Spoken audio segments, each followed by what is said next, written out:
Garis besar di sini. Nah, kali ini kita akan membahas detail kecil yang terlewat di chapter 1098 kemarin, yang sejujurnya ini akan menjadi satu hal yang sangat penting dan akan berhubungan dengan Ancient Kingdom dan tentu saja Void Century. Dan karena kita membahas hal yang sangat misterius seperti itu, pastinya di sini kita akan masuk ke mega teori.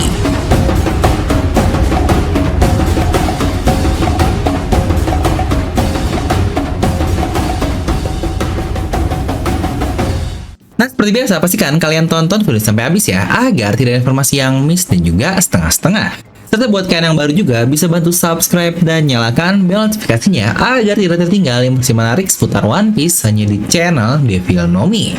Nah, mari siapkan kopi, jangan lupa dibesar, pasang headsetnya, ambil posisi PW, and wadidaw. Nah, dimana jika kalian sadar ada satu detail kecil yang mungkin akan terskip di chapter 1098, yaitu salib yang ada di gereja milik Kuma. Walau simpel, tapi ini adalah detail yang sebenarnya sangat penting sekali. Pertama, jika kalian perhatikan, bentukan dari salib tersebut di tengahnya bukanlah salib biasa seperti yang pernah kita lihat di beberapa chapter One Piece, tetapi di sini Oda mengubahnya menjadi logo yang sangat-sangat kita kenal, yaitu lingkaran dengan 8 lingkaran kecil di sekelilingnya. Yang sekilas cukup jelas ya, jika bentukannya sama seperti matahari. Ya, tentu saja jika ngomongin matahari, bukan sembarang matahari lah yang ada di serial One Piece ini. Itu pula adalah simbol-simbol yang sudah lama sekali kita lihat sepanjang cerita One Piece. Dan sejauh ini hampir semuanya atau bahkan kesemuanya itu adalah aliansi atau mungkin satu bagian dari Ancient Kingdom yang ada. Dimana yang paling baru tentu saja kita lihat dari klan Kozuki. Dari simbol besar dari klan Kozuki ini kita melihat di tengah-tengahnya terdapat simbol yang serupa, yaitu simbol matahari ini. Dan kita semua harusnya bisa menghubungkan kalau Wano Kuni ini pasti berada di pihak Ancient Kingdom dari semua narasi yang pernah udah ceritakan sepanjang cerita One Piece, dan fakta juga bahwa mereka menolak keras pengaruh dari pemerintah dunia. Lalu mungkin jika kita mundur sedikit lagi, kita melihat juga hal itu dari logo di Fishman Island, yang bahkan sang rajanya sendiri alias Raja Neptune ditato lengannya tersebut. Bisa dibilang itu adalah logo matahari, yang bahkan selain itu juga kita melihat hal yang sangat jelas jika pemimpin bajak laut matahari dari para fishman ini dipimpin oleh Fisher Tiger yang nantinya dipimpin oleh Jinbei. Kita semua juga tahu kalau Fishman Island menunggu kedatangan seseorang yang tentunya bukan dari pemerintahan dunia alias kedua raja atau kedua pemimpin, yang kemungkinan besar itu adalah Poseidon di masa depan dan juga mungkin Joy Boy atau Nika yang ditunggu oleh mereka. Yang itu pun sudah berabad-abad mereka tunggu. Dan hasilnya kita lihat sendiri, untuk rakyat Fishman Island mereka dijadikan diskriminasi oleh manusia dan dikatakan sebagai ikan. Jadi lagi-lagi simbol ini akan ada hubungan dengan Ancient Kingdom yang berada di pihak mereka.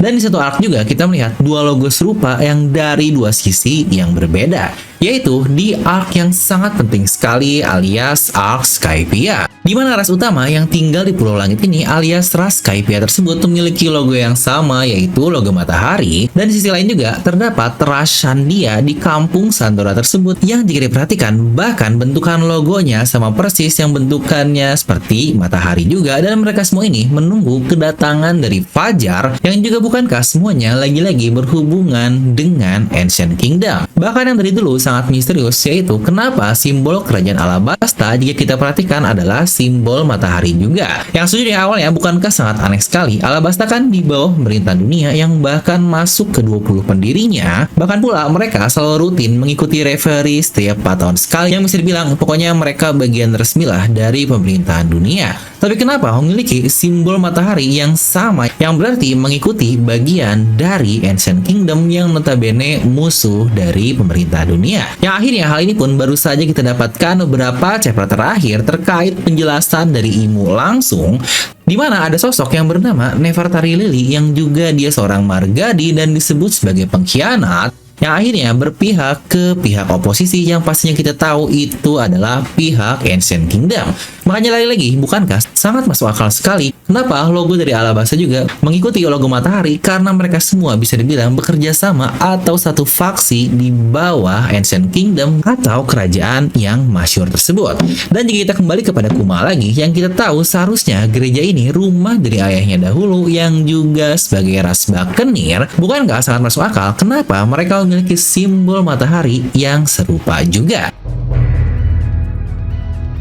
Di mana dari berbagai narasi yang sudah kita katakan barusan, kita sudah tahu jika Buccaneer kemungkinan besar adalah aliansi dari Joy Boy atau bahkan ras Joy Boy ini sendiri yang sudah pernah kita bahas di video terpisah.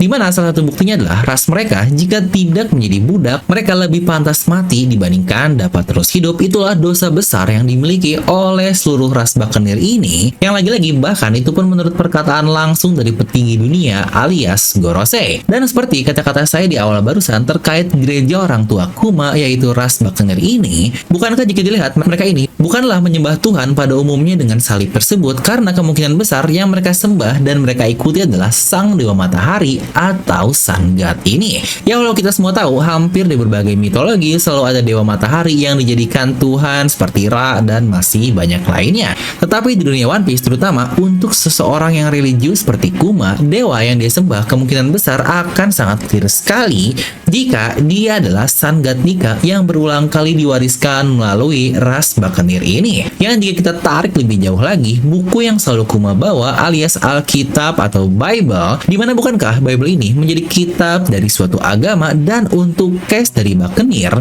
Bible-nya berisi hal yang sejujurnya cukup unik. Nah, mari kita coba lihat apa isi dari Bible tersebut. Pertama, mungkin kalian sudah sadar kalau hal-hal yang terjadi di Void Century One Piece ini sangat mirip sekali dengan beberapa referensi yang diambil dari Alkitab Kristen di dunia nyata. Contoh kita semua tahu, terdapat kisah Adam dan Hawa yang sebenarnya untuk hal ini juga diceritakan di agama Islam, yang kisahnya disebut sebagai Genesis of Adam and Eve. Yang bahkan di One Piece sendiri kita pernah melihat buku berjudul Genesis ketika Eva menunjukkan kemampuan buah iblis yang sepertinya di buku tersebut adalah berisi nama-nama buah iblis yang ada di dunia One Piece ini, atau mungkin dikenal sebagai ensiklopedi buah iblis. Yang juga bukankah buah iblis ini ada hubungan kuat dengan buah dan juga iblis yang lagi-lagi ada di kisah Genesis antara Adam dan Hawa tersebut. Lalu juga terdapat sebuah negeri yang disebut sebagai negeri para dewa yang ditinggali oleh para ras Lunarian yang terletak di puncak Mary Joyce, yang ini pun pasti akan ada hubungan dengan Taman Eden yang dibangun di dekat pohon matahari Hawa. Yang juga kalau kita ngomong-ngomong terkait ras Lunarian, bukankah mereka ini seperti malaikat yang jatuh atau the fallen angel dalam kisah Kristiani juga? Bahkan dari namanya pun cukup mirip. Untuk King saja memiliki nama sebagai Arbel, dia juga memiliki sayap berwarna hitam yang persis seperti the fallen angel. Yang bahkan di One Piece sendiri untuk konsepnya sangat mirip sekali, di mana Lunarian yang dulu disebut sebagai negeri para dewa, akhirnya mereka malah diburu dan menjadi ras yang harus dimusnahkan, alias mereka yang awalnya seorang dewa diturunkan atau terjatuh seperti the fallen angel tadi. Yang bahkan di sini juga mereka menunggu kedatangan seorang yang sama, tetapi untuk ras Lunarian ini menyebutnya sebagai Joy Boy, tetapi untuk Buccaneer mereka menyebutnya sebagai Nika. Yang entahlah apakah Joy Boy dan Nika ini akhirnya satu orang atau bagaimana, lagi-lagi kita masih belum tahu. Walaupun semua petunjuk yang ada memang membuktikan jika Joy Boy adalah Nika di masa lalu. Dan yang mungkin akan terlewat juga dan terjadi di chapter 1098 kemarin adalah ketika Bone menceritakan dia yang ingin pergi ke Pulau Langit, dan kita bisa lihat sendiri buku yang dia ambil adalah, iya benar, Bible. Buku yang sama dengan yang biasa Kuma bawa kemana-mana, dan Bible atau Alkitab yang ada di gereja Kuma ini dengan logo matahari di tengahnya tersebut. Dimana kita semua tahu terkait Sun God atau Pulau Langit atau Skypiea yang sangat-sangat berhubungan sekali, mulai dari nama Sun God pertama kali disebut oleh Oda di flashback Sandia atau di arc Skypiea. Lalu juga beberapa foreshadow terkait Nika ini Oda munculkan di arc yang sama alias arc Skypiea ini, yang bahkan sebelum setengah jaya atau yang disebut nantinya sebagai Upper Yard sampai ke Pulau Langit akibat knock upstream, Pulau Langit tersebut pernah menjadi bagian penting dari peradaban Ancient Kingdom yang tentu saja Joy Boy atau Nika ini akan berhubungan dengannya. Makanya buku tentang Skypiea dicantumkan dalam sebuah Alkitab tentang agama dalam tanda kutip Dewa Matahari yang dianut kemungkinan besar oleh Kuma dan para ras Buccaneer ini. Yang menariknya, Oda pun melihatkan bagian belakang dari buku tersebut ketika dibaca oleh Bone, dan ketika saya membaca ulang juga chapter-chapter yang berhubungan dengan Kuma, kita melihat sendiri ketika dia datang membantu pasukan topi jerami di Sabaody Archipelago, kita melihat bagian belakang dari bukunya sama persis seperti yang dipegang oleh Bone ketika kecil di chapter 1098. Bukankah berarti Oda memang sudah sejak lama sekali merencanakan isi buku dari Bible ini? Yang bahkan jika kalian perhatikan lebih jauh lagi, bagian belakang dari Bible ini bukankah sangat familiar sekali, karena tentu saja itu adalah pakaian yang digunakan juga oleh Kuma. Jadi masalah per Ancient Kingdom-an lah, Bible, logo matahari, semuanya masih sangat-sangat relevan sekali dan berhubungan walau chapter sudah berjalan memasuk ke 1100 chapter. Dimana sejujurnya ada satu yang cukup pikiran juga sih menurut saya adalah logo dari pemerintahan dunia yang memang cukup serupa tetapi tidak serupa dengan logo matahari barusan, di mana untuk pemerintahan dunia mereka memiliki satu lingkaran di tengah dan muncul 4 lingkaran di tiap sudut-sudut mata anginnya. Yang kira-kira ada yang terbayang nggak sih apa makna di balik logo pemerintah dunia ini? Coba kalian tuliskan di kolom komentar. Nah, jadi itu untuk video kali ini. Seperti biasa, semoga kalian terhibur dengan video ini. Like aja kalian suka, dislike aja kalau suka, jangan lupa untuk subscribe dan juga share di teman kalian. Gue Dev pamit, and I'll see you guys next time.